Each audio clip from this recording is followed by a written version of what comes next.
Welcome to this week in the world of wrestling. Welcome to TWitWoW, the best wrestling podcast made for wrestling fans, by wrestling fans, on the web today. I'm John, that's my cohort in commentary, Ashton, and this is our Lucha Underground review. And my, oh my, what an episode of Lucha Underground this was. On this episode, stars were born, rivalries came to a boil, and we tested the mettle of champions. Ashton, what'd you think of it? I absolutely love that this week we have an episode of NXT that feels like a miniature pay-per-view and an episode of Lucha Underground that feels like a post-pay-per-view episode of Raw. Right, though? Like, this had such a big feel to it, considering the events that preceded it, you know, the crowning of the inaugural Lucha Underground champion. This show felt genuinely like last week's show was a pay-per-view, and this was basically, like, last week ended storylines, and this week was everything that they could do to start new ones. Precisely. And you know what else I loved about this show that I just want to comment on straight away? There was no Johnny Mundo and there was no Mil Muertes, so they're lurking in the shadows somewhere. But who stepped forward But tonight? how great is that, though, that we have a roster rotation going on where we can have an entire episode without two top guys and not feel any worth the wear? Exactly. For a follow-up show, this was fantastic. So with that said, let's get right into it. Our first segment, Heat of the Night. Ashton, do you have any heats of the night tonight? I don't. I don't either. So with that said, we can get right into our Lucha Underground review. And we have something that we haven't had, at least to me it feels like, in a good while. We have one of our cinematic opens. Well, yeah, John, the reason behind that, though, is because last week and the week before that was literally just wrestling nonstop. Yeah, absolutely. So it's nice that we kind of, set a bit of a slower pace here. We have Dario Cueto with Phoenix in his office. It's worth noting that they did recap Aztec Warfare to open the show, and then they transitioned into the Cueto Phoenix thing. Yes, they did. And Cueto pretty much telling Phoenix, hey, I've loved what you've been doing here. And he just recaps everything that Phoenix has done, since coming to Lucha Underground. And he even mentioned, hey, in that 10-man match that you won, you pinned Prince Puma.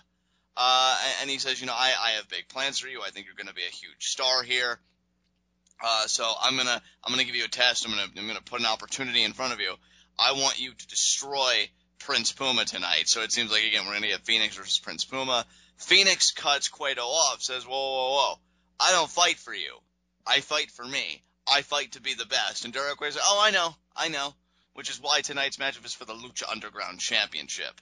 And if you don't win, I don't know when an opportunity like this will come your way again. So immediately, Ashton, right out of the box, we set some very high stakes for tonight's episode. Right, and to be even more specific, he does say that if he basically tells Phoenix that he wants him to embarrass Prince Puma tonight, and he does specify that if Phoenix doesn't, somebody else will.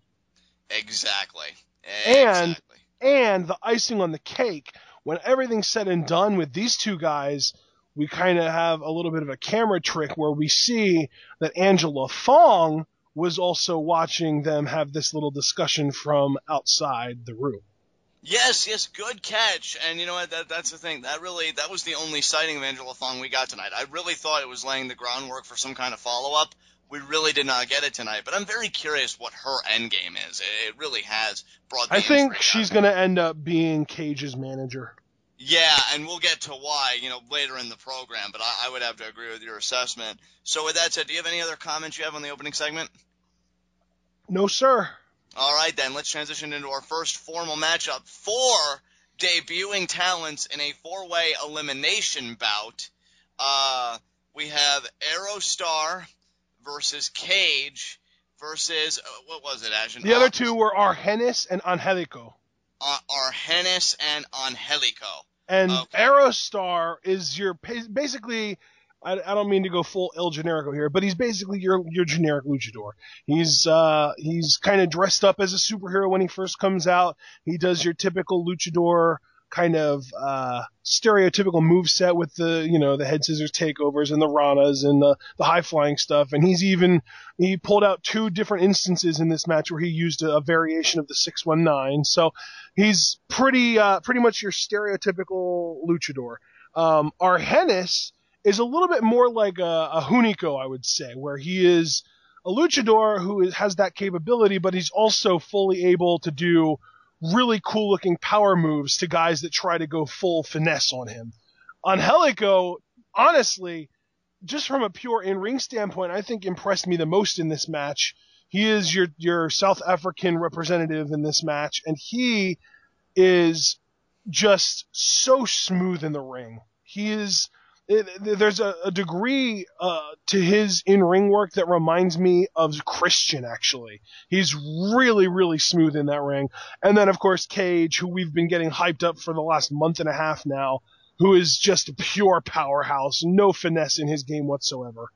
Not only is he a powerhouse, I'm going to say this right now, the look of this man, unbelievable. I am shocked that this dude is a free agent to the point that the WWE has not signed him.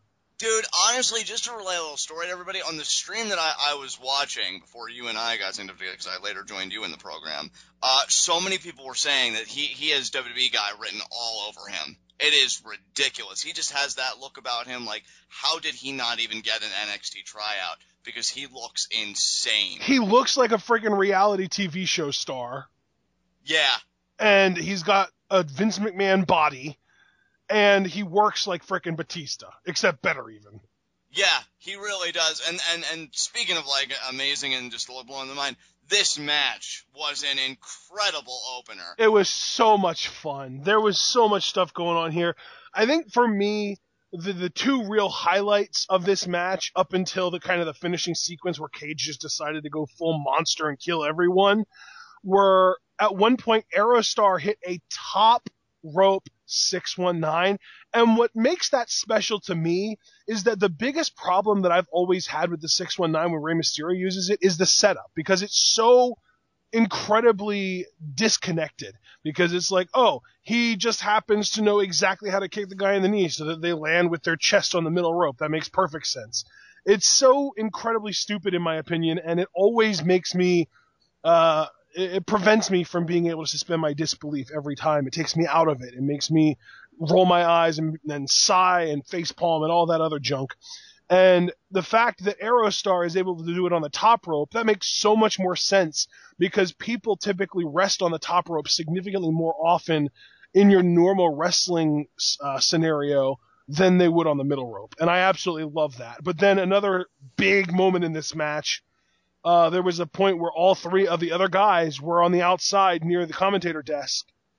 And Angelico, who you're thinking, oh, Angelico and Cage, they're your typical white boys. They're just going to do white boy stuff. Angelico is probably your technical wrestler, and Cage is your powerhouse. But no, Angelico says, screw that. I'm not a stereotype. And he jumps over the turnbuckle and does a ridiculous crossbody to all 3 other guys on the outside. One of the most beautiful high-flying maneuvers I think I have ever seen. Because... And he rotated his body midair, too. That's worth noting, because everyone always makes a big deal out of that when RVD does it. Right. I'm telling you, that to me was the spot of the match for me personally. Oh, absolutely. That was the spot that just made me take notice and be like, holy crap, we are witnessing a great match. And you know what? This is where I want to continuously just commend Lucha Underground. Instead of making 1 new talent, I feel like they at best made 2 or 3. Because maybe one of these guys should be like... You mean at worst? Yeah, at worst. Because... In a WWE style match, I'm just going to say it, they probably would have had Cage just squash all 3 guys in like 2 minutes, 2 to 5 minutes. And you know what, dude? Here's the thing. For what they wanted to accomplish here, I think that could have worked too. But the fact that they went above and beyond and they made this something of an exhibition for all 4 guys before Cage decided that it was time to destroy all 3 of them, I loved it.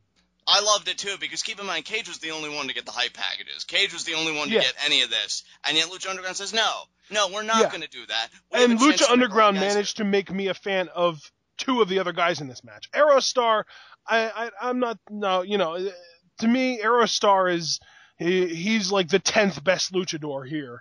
And then you have Argenis, who is very unique.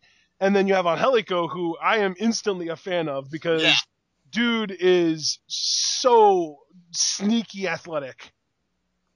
I'll tell you what impressed me most about Cage, seeing as how he is going to become later in this review like Man of the Hour. He caught Aerostar in midair in a vertical suplex.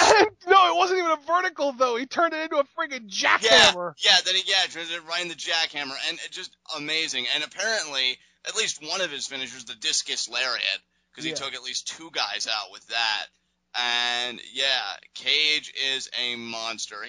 Just his look, the word I wanted to use earlier was he looks like an attraction to me. Like, he comes out and you see his size, and yeah, you really do have to see it to believe it.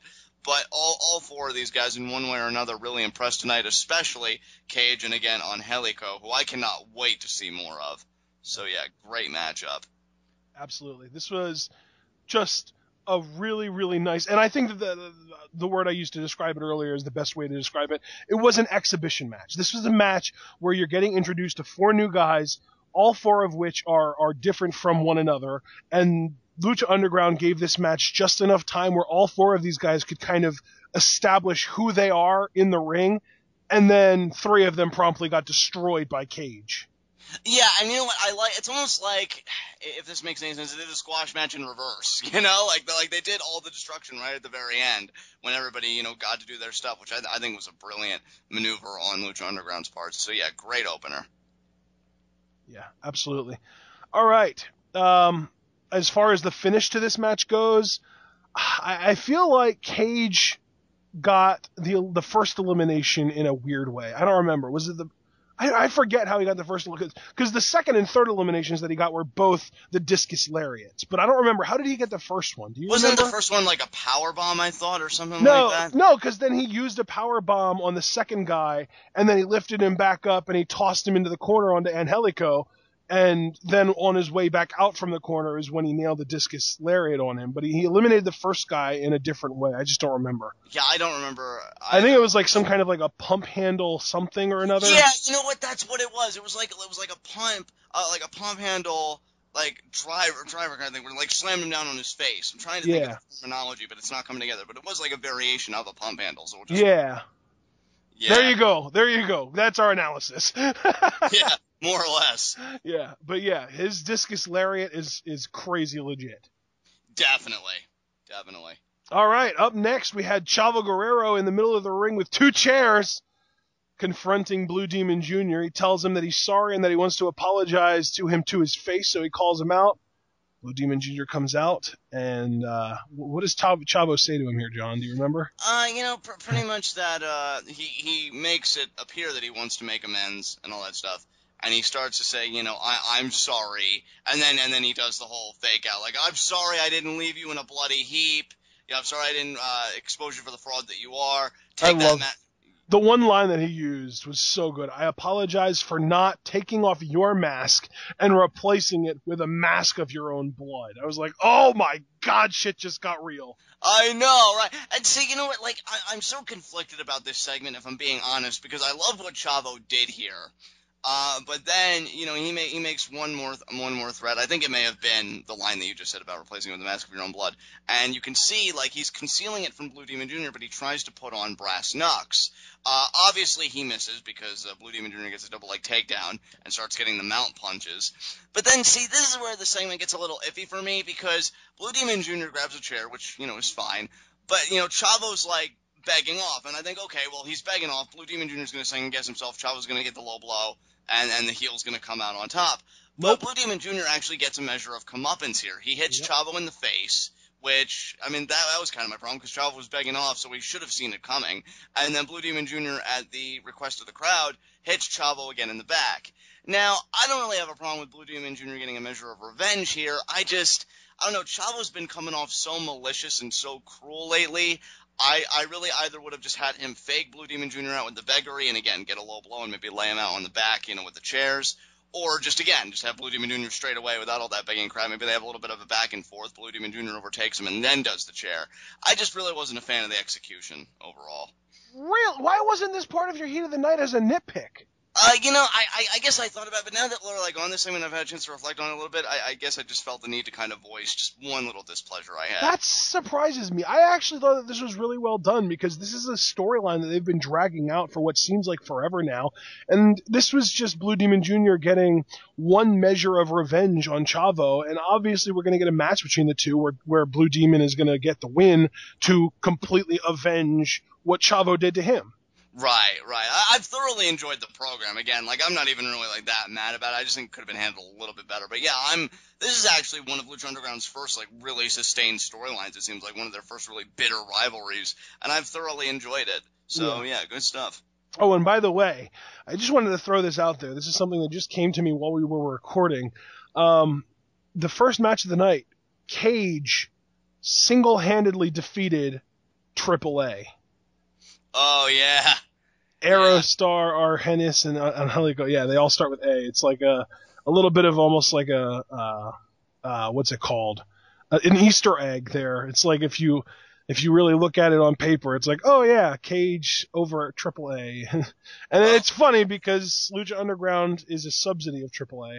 Right. Well, it's like he said in his post-match promo, which we didn't touch on back then. He said, my name is Cage because I'm not a man. I'm a machine, which the crowd popped for. I'm like, oh, Cage.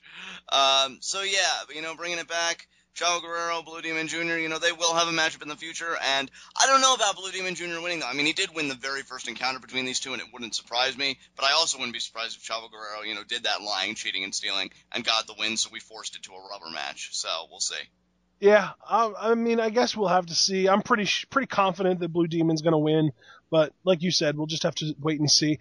Up next, though, we got another match in a series of matches where these guys have been just killing each other.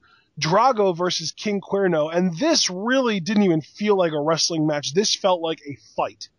Yeah, it's like these two guys came out, to really hurt the other one.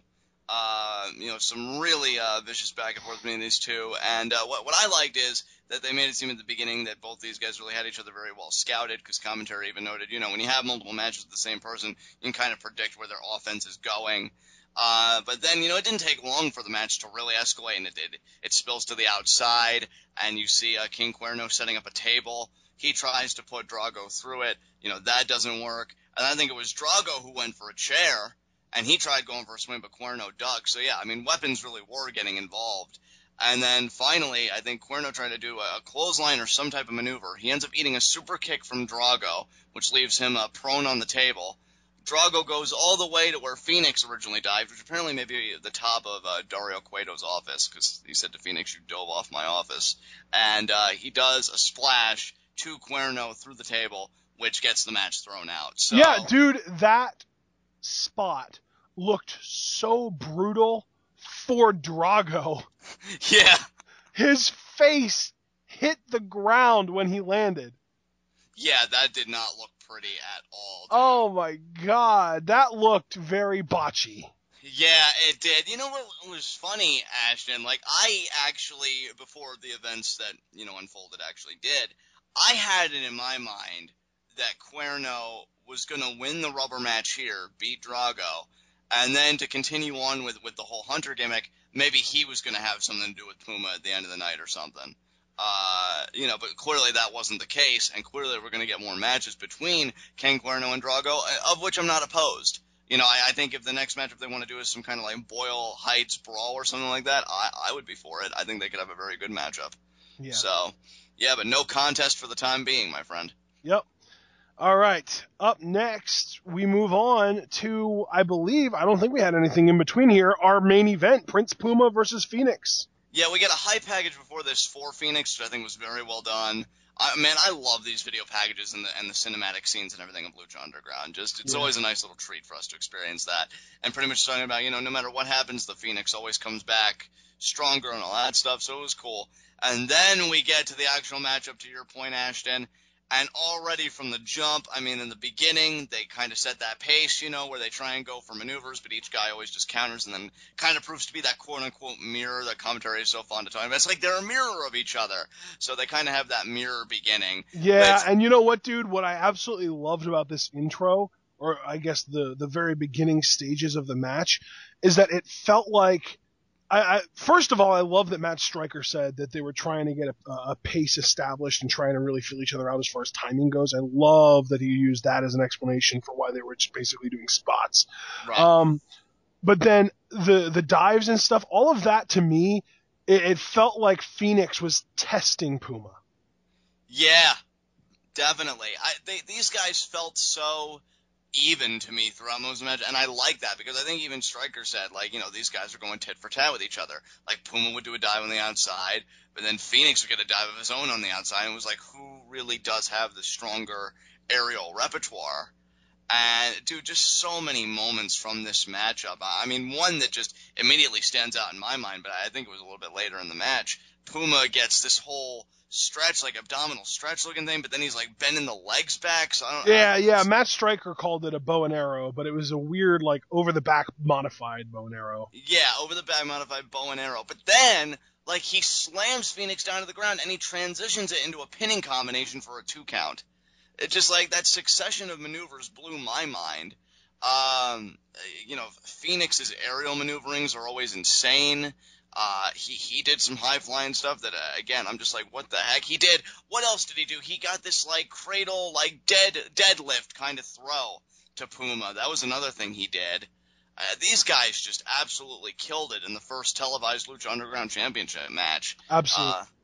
Just absolutely phenomenal. And wasn't it Puma? Because wasn't Phoenix trying to go for the pile driver, but then Puma shifted his weight and he ended up getting it? Yeah, dude, it was kind of scary too because it was almost like this style of pile driver that Owen Hart used to break Steve Austin's neck, but it was a properly executed one.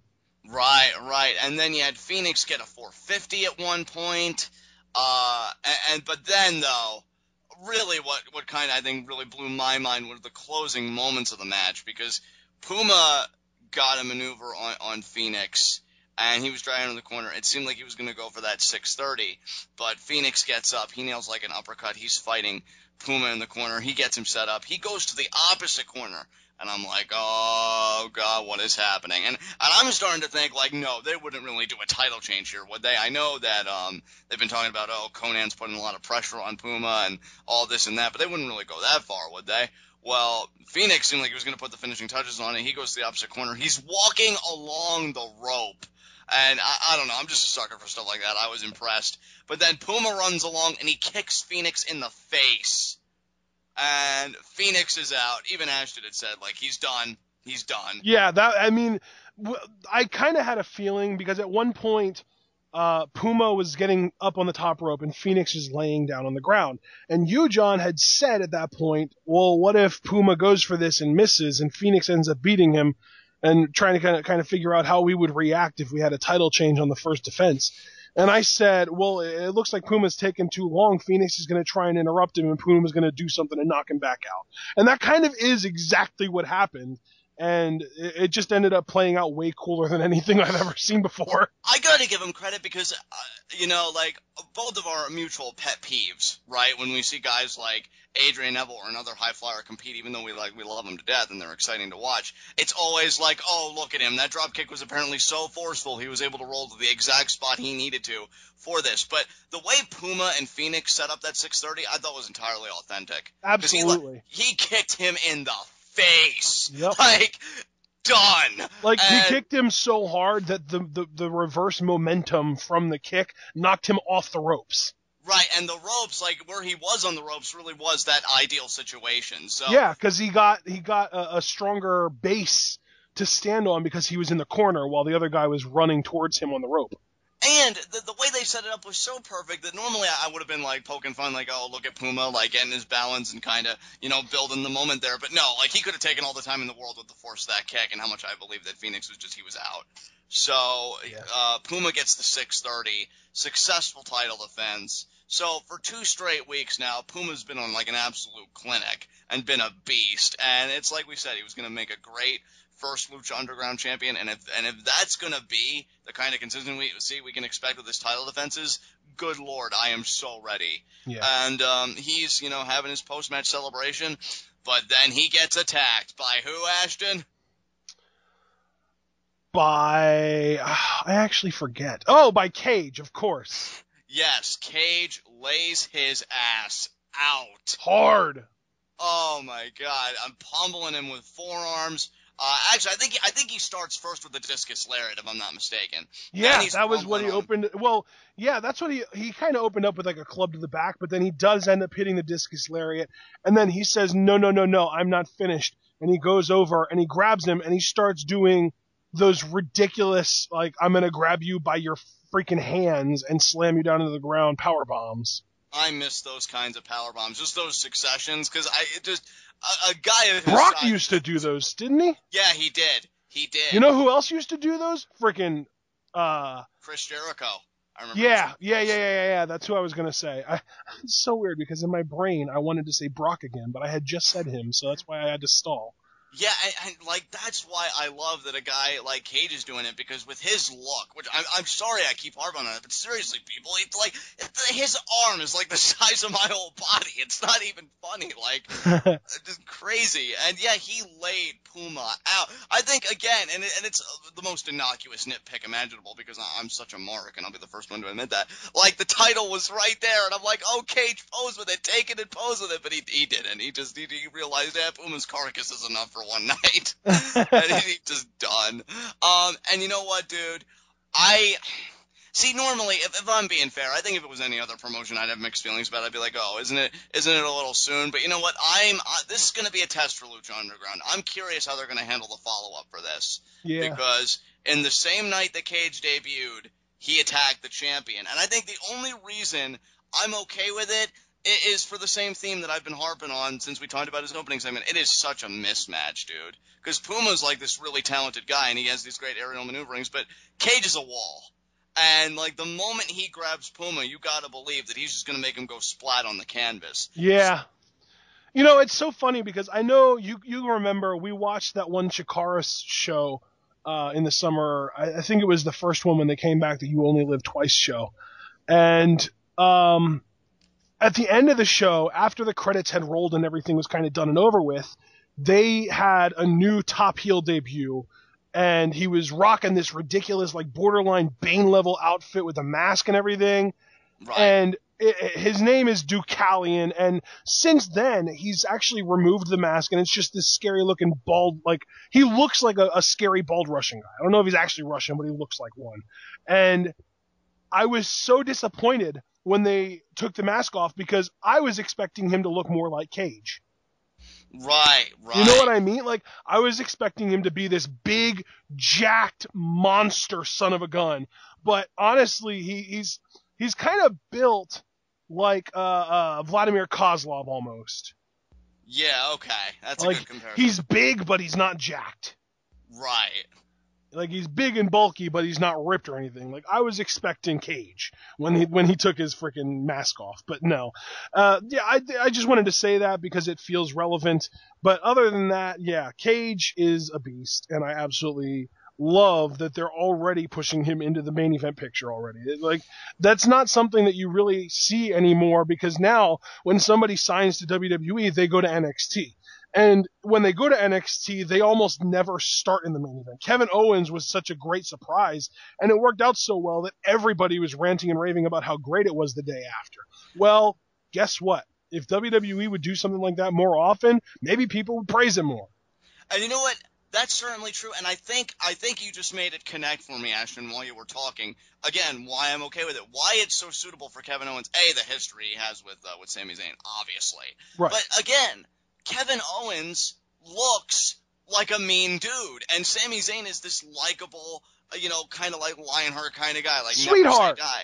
Yeah, exactly. And Prince Puma, I feel like, is the same way. So when you have those contrasts, I think you kind of have to throw this idea of, oh, well, it was just his debut and this and that out the window, because I think it's such an easy story to tell. And it's so funny that it comes down to NXT and Lucha Underground, the two shows that we absolutely love, doing very similar stories in their own way. That is so weird, in their own ways.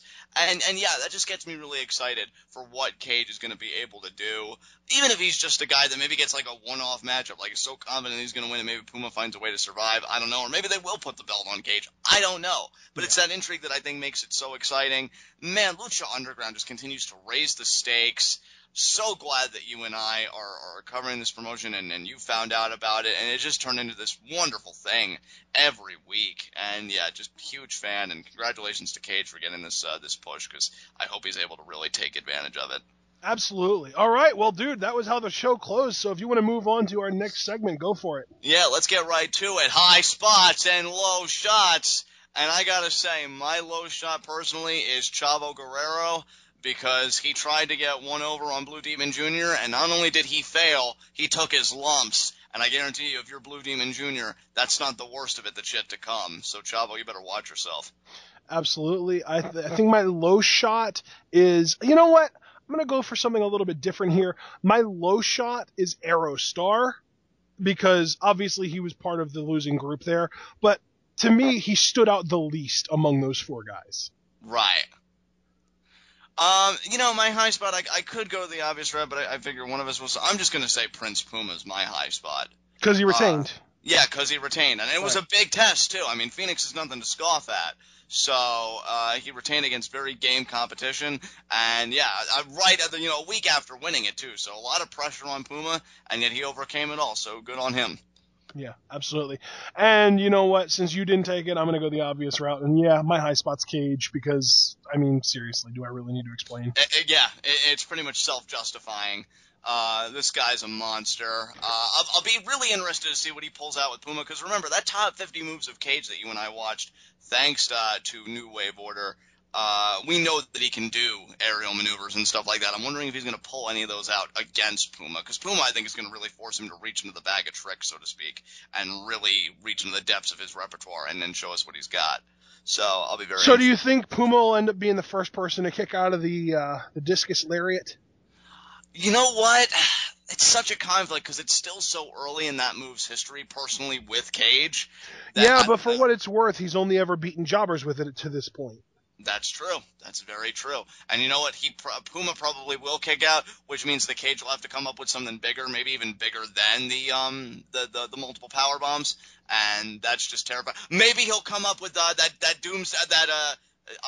X, Device X, or whatever it is. Weapon X. Weapon X, thank you, Weapon X. Maybe we'll finally see Weapon X. Yeah, that would be so awesome. So yeah, dude, we'll see. I think he could kick out of the discus lariat for sure. All right. Well, guys, with that said, this has been Lucha Underground. This has been TWitWoW, the best wrestling podcast made for wrestling fans, by wrestling fans, on the web today. I'm John. That's my cohort and commentary, Ashton. Guys, be sure to comment and subscribe on YouTube. What did you think of the debut of Cage? Did it live up to the hype? What did you think of Prince Puma's first title defense against Phoenix? Are you excited with the alleged direction of Lucha Underground? Also, be sure to take the discussion over to Tweetoff, an amazing pro wrestling group. And we will see you again for our Monday Night Raw review, where it is the go-home show before Rumble. And we'll see if Seth Rollins can continue to ride his wave of momentum as he stares down the challenge of John Cena and the Beast, Brock Lesnar.